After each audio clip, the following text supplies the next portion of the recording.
나이에 누가 받아주노? 뭐 장사?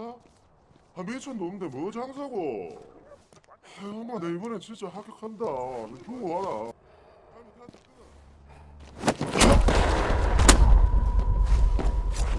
Hai guys, by the way, gimana nih kabar kalian semua? Dan di video kali ini saya akan kembali membawakan sebuah film yang lagi-lagi diangkat dari kisah nyata. Film ini sendiri berjudul Dark Figure of Crime yang pernah dirilis pada tahun 2018 lalu. Menceritakan tentang pembunuhan berantai yang pernah terjadi di kota Busan, Korea Selatan pada tahun 2011 lalu dengan memakan korban jiwa sebanyak 11 orang. Oke, daripada kelamaan spoiler di awal, mendingan kita langsung aja yuk ke alur cerita filmnya.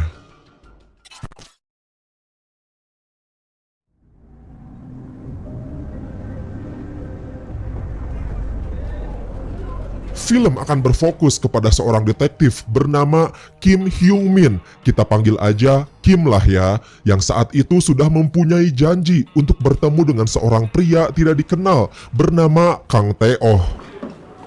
앉아라. 강태호입니다.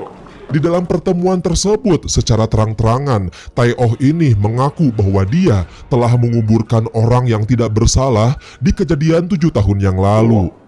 혹시 돈 좀 있습니까? 밀가루 배달 왔습니다. 얼마나? 그야 뭐 형님. Kim bertanya kepada Tae-oh, kenapa dia ini secara terang-terangan mengaku bahwa dialah dalang dibalik pembunuhan ini.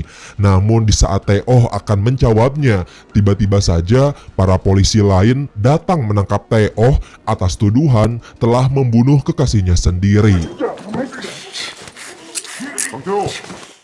Singkat cerita, 3 bulan setelah kejadian penangkapan, Kim yang sedang bersantai sambil bermain golf tiba-tiba saja mendapatkan panggilan telepon dari Tae-oh yang berkata bahwa bukan hanya kekasihnya saja yang dia bunuh, melainkan dia telah membunuh sebanyak 7 orang korban dengan membuang jenazahnya di tempat yang berbeda-beda. 그 말씀 좀 드리려고 일부러 전화드린. Mendengar ucapan barusan, Kim kemudian lalu bergegas datang ke penjara untuk mengunjungi Tae-oh. Di dalam pertemuan itu, Tae-oh mengaku mengenai tempat di saat dia melakukan pembunuhan kepada kekasihnya. 내가 수지를 지릴 때 썼던 증거들은. Namun, di saat diselidiki lebih lanjut, para polisi tidak berhasil menemukan barang bukti apapun. Akhirnya mereka langsung memalsukan barang bukti tersebut untuk menjerat si pembunuh. 사람이 7 토막 납니까 안 납니까? 뭐? Lalu dengan sebuah peta lokasi yang telah dia buat, Tae-oh meminta kepada detektif Kim untuk menemukan barang bukti asli yang telah dia sembunyikan. Dan jikalau sang detektif berhasil menemukannya, maka dia berjanji akan memberitahu lokasi dari tempat para korban yang lain yang telah dia bunuh. 내가 와 이런 비시 같은 짓을 했는지 참네. 나도 좀 혜택이 있어야지. Singkat cerita, setelah Kim mengikuti arah dari peta lokasi tersebut, benar saja barang bukti asli berupa pakaian dan juga sebuah tali yang digunakan Tae-oh pun akhirnya berhasil ditemukan. Di dalam persidangan, dikarenakan detektif Kim telah berhasil menemukan barang bukti asli dan juga barang bukti awal yang diberikan para polisi adalah barang bukti palsu. Akhirnya akibat kelakuan mereka ditambah lagi Tae-oh yang sudah bersikap kooperatif. Akhirnya masa tahanan yang diberikan kepada Tae-oh langsung diringankan. 분명히 급조한 흔적이 보입니다. 존경하는 재판장님, 누구보다 엄격하게 법을 준수하고. Oke, kita kembali ke dalam penjara. Sesuai perjanjian sebelumnya, di sana Tae-oh lalu mencatat tentang 7 kejadian orang yang sudah dia bunuh. Akan tetapi, dia hanya memberitahu beberapa pembunuhan saja. Di antaranya adalah pembunuhan kepada seorang pria berumur 50 tahun. Kedua, pembunuhan di klub malam. Ketiga, penikaman kepada salah seorang korban yang dia lakukan di sebuah bar kota Dongwangdong. Akan tetapi, untuk informasi lebih lanjut mengenai identitas para korban yang lain, Tae-oh ini malah meminta kepada detektif Kim untuk mencari tahunya sendiri. 미친 나이 새끼가. 그 영치금도 좀 두세 개 넣어주시고 레깅스랑 Tanpa banyak membuang waktu, Kim kemudian bergegas mencari bukti-bukti lain tentang pembunuhan Tae-oh. Kemudian hal pertama yang dia lakukan tidak lain adalah mencari tahu masa lalu dari si pembunuh tersebut. Sehingga pada akhirnya Kim mulai mendapatkan informasi baru, yaitu sebuah hal tragis yang pernah dialami oleh keluarga Tae-oh. 저 웃동네 재개발되기 전에 Yang ternyata pada dahulu kala, Tae-oh pernah ditinggalkan oleh ibu kandungnya sendiri yang tewas bunuh diri dengan meminum pestisida. Dan yang lebih parahnya lagi, kakak kandung Tae-oh pun bernasib sama akibat frustasi ditinggalkan oleh ibunya. Selain itu, Tae-oh juga harus mendapatkan trauma karena pada dahulu kala dia mempunyai seorang ayah yang suka meminum alkohol, judi, dan sering memukulnya di saat dia masih kecil. Dan untuk orang yang tersisa dari keluarga Tae-oh, tidak lain adalah adik kandungnya yang bernama Kang Sok. 아이고 달고 맛있다. Singkat cerita, dikarenakan Kim hanya mendapatkan informasi mengenai masa lalunya saja, dia kemudian bergegas menemui Tae-oh kembali untuk menyuapnya dengan memberikan kacamata dan juga pakaian ganti yang dia pesan, serta mengirimkan sejumlah uang ke rekening Tae-oh agar dia mau buka mulut dan juga memberitahu tentang lokasi tempat dia menguburkan salah satu korbannya.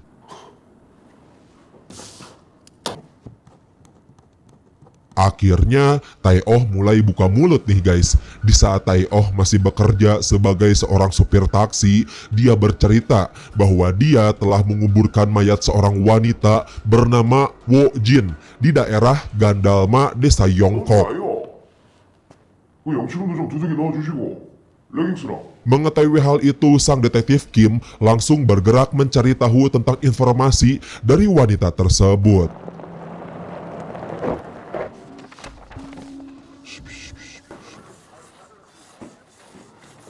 Setelah detektif bertanya kepada keluarga si wanita, ternyata si wanita ini adalah korban Tae-oh yang telah dibunuh di saat pulang bekerja dari klub malam Yeon Shindong.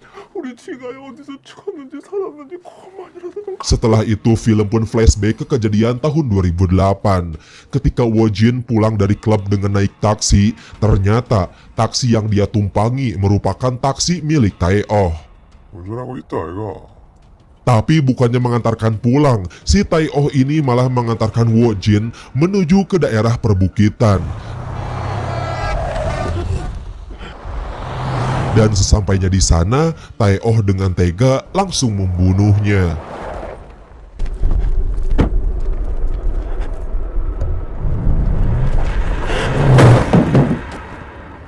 Oke, kita kembali ke penyelidikan. Detektif Kim yang sudah sampai di lokasi kemudian membawa beberapa tim forensik untuk mencari jasad Wo Jin yang sudah dikuburkan di sana. 받아 거기.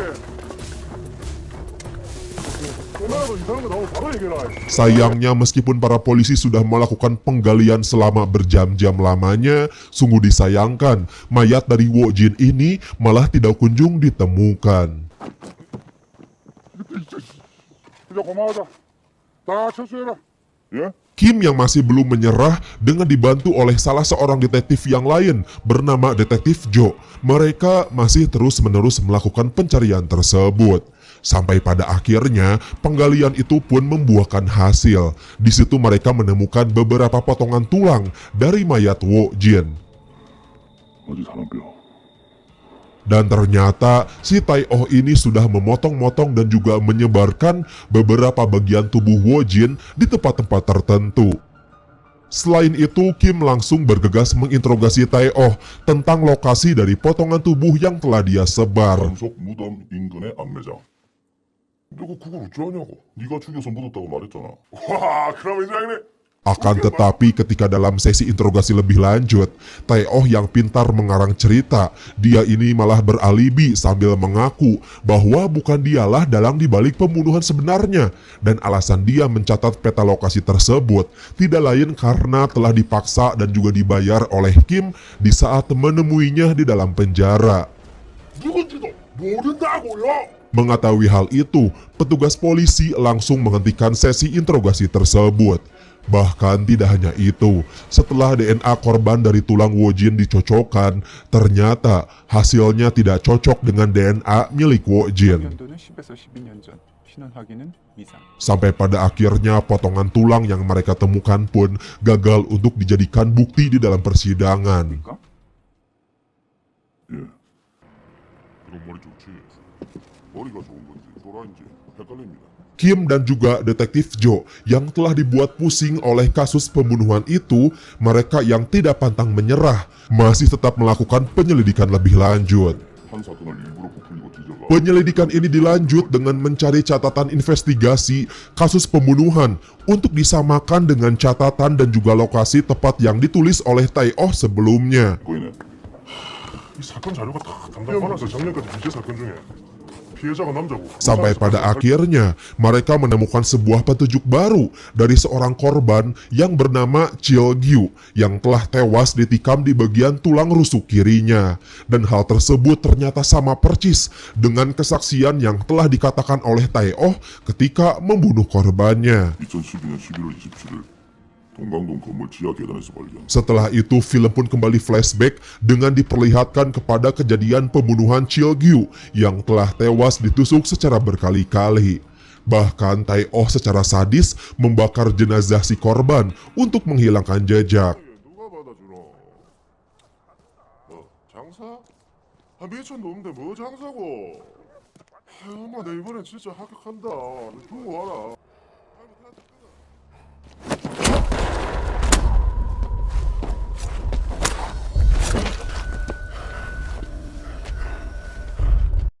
Dan satu-satunya barang bukti untuk dapat menjerat Tae-oh tidak lain adalah bekas pisau yang dia gunakan di saat menghabisi Chil Gyu. 결정적인 알리바이가 필요하다.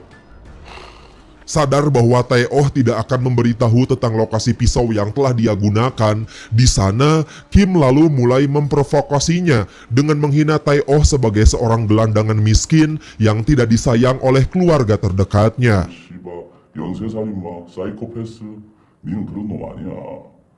그저 불쌍한 딸아들 콩묻은 돈이나 빨아먹는 개 잡범이지. Sehingga pada akhirnya di beberapa hari kemudian, dikarenakan Kim tidak lagi datang mengunjunginya, akhirnya Tae-oh pun mau berterus terang tentang pisau yang telah dia gunakan di saat membunuh Chil Gyu. 숙소 가는 길이었다니까.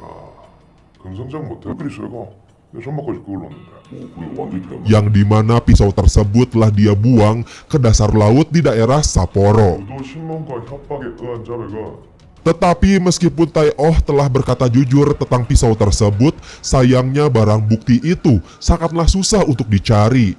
Ya iyalah orang di bawah dasar laut ya kan. 8cm 난 없고 손잡이만. Kim dan juga detektif Jo yang tidak pantang menyerah, mereka kemudian memutuskan untuk mencari barang bukti lain dengan meminta kesaksian kepada si pemilik bar tempat Tae-oh melakukan pembunuhan. Selain itu, mereka juga pergi menuju ke sebuah laundry untuk mencari jaket yang telah digunakan Tae-oh di saat dia melakukan pembunuhan. Akhirnya setelah saksi dan juga barang bukti didapat, sayangnya bukti itu pun tidak cukup untuk menjerat Tae-oh lebih lama tinggal di dalam penjara. Kim kemudian langsung mengusulkan untuk melakukan reka ulang kejadian pembunuhan tersebut. 세상에 나 혼자 바보 되면 그만 아닙니까? 우린 더 이상 이걸 진행할 아무런 법적 권한이 없어요. Singkat cerita, kemudian Kim datang menemui Tae-oh agar dia mau melakukan reka ulang kejadian pembunuhan Chil Gyu. Tetapi Tae-oh yang tidak setuju begitu saja memutuskan untuk membuat kesepakatan dengan meminta imbalan sebesar 5 juta won dan juga biaya 2 juta won setiap bulannya. Sampai pada akhirnya permintaan barusan disetujui oleh Kim asalkan dia mau melakukan reka ulang tersebut. 검사님도 참 예쁘게 그러고 한 달에 2번 매라가. Singkat cerita, reka ulang kejadian pembunuhan itu pun segera dilakukan. 아, 진짜 사람이 하면 안 돼요.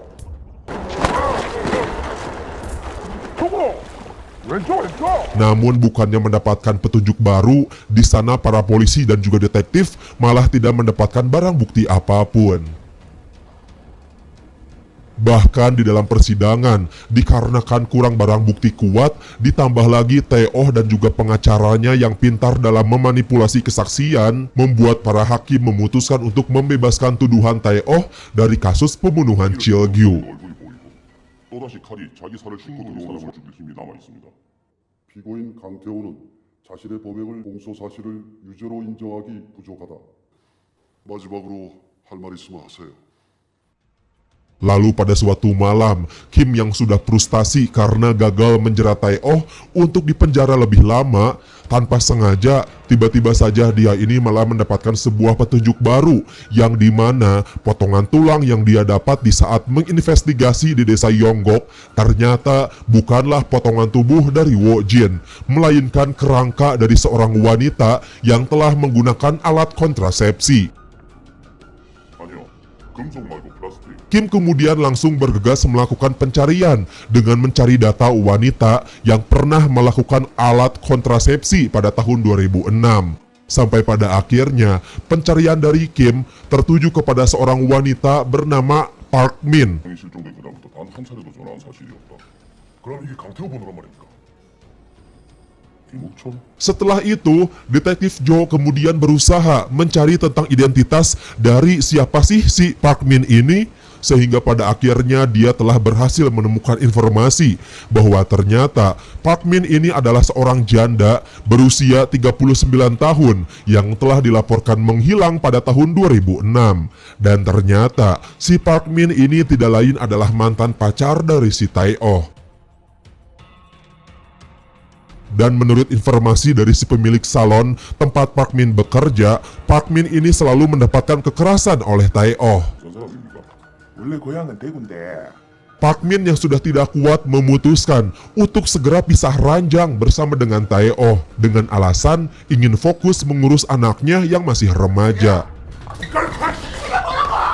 Dikarenakan sudah mendengarkan jawaban tersebut, membuat Tae-oh yang marah langsung membunuh Park Min. Setelah itu dilanjut dengan menyebarkan bagian tubuhnya ke tempat-tempat tertentu.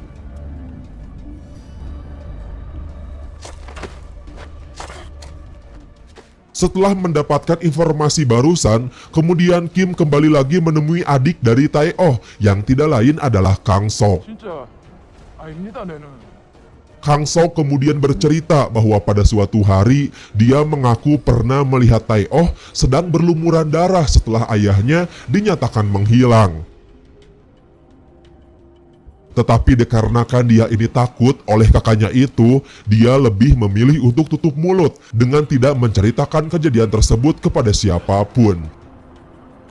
저도 차라리 아버지 Dari sini kemudian Kim pun curiga, apa jangan-jangan pembunuhan kepada si pria berusia 50 tahun yang pernah dikatakan oleh Tae-oh sebelumnya, korbannya merupakan ayahnya sendiri? 자식이 힘들게 태어나는 바람에 남편하고 이혼하고 영도에서 미장원. Oke, singkat cerita lewat bukti-bukti dan juga informasi yang dia dapat, kemudian Kim kembali lagi menemui Tae-oh di dalam penjara untuk memberitahu tentang kasus kematian Park Min sambil sedikit memprovokasinya. 세상에 아무런 관심도 못 받고 Namun tetap saja, si Tae-oh ini tidak mengakui semua hal tersebut. 소리 뭐 우리가 아무리 지랄해도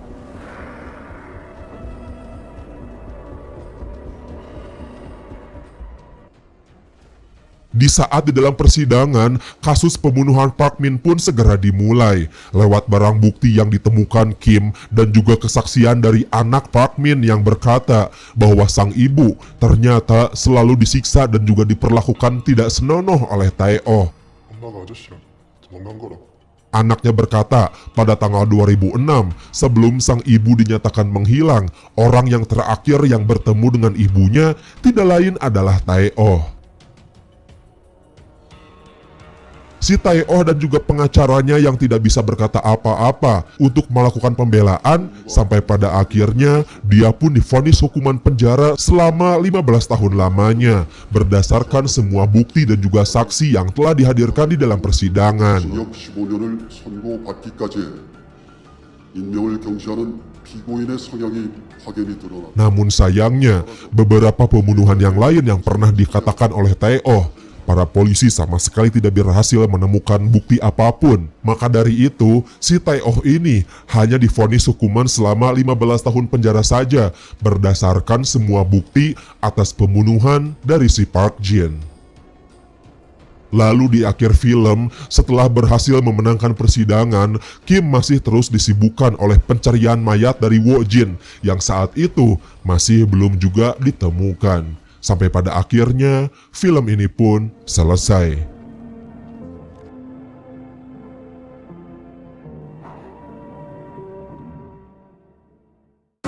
So itu dia guys, sebuah alur cerita film yang saya ceritakan hari ini. Gimana nih menurut pendapat kalian semua? Seperti biasa, kalau kalian suka dengan alur film yang saya ceritakan hari ini, boleh banget buat minta like-nya. Dan jangan lupa juga subscribe aja. Dan jangan lupa juga nyalain notifikasinya, karena kedepannya bakalan banyak banget cerita atau alur-alur menarik buat dibahas. So sekian dari saya. Wassalamualaikum warahmatullahi wabarakatuh.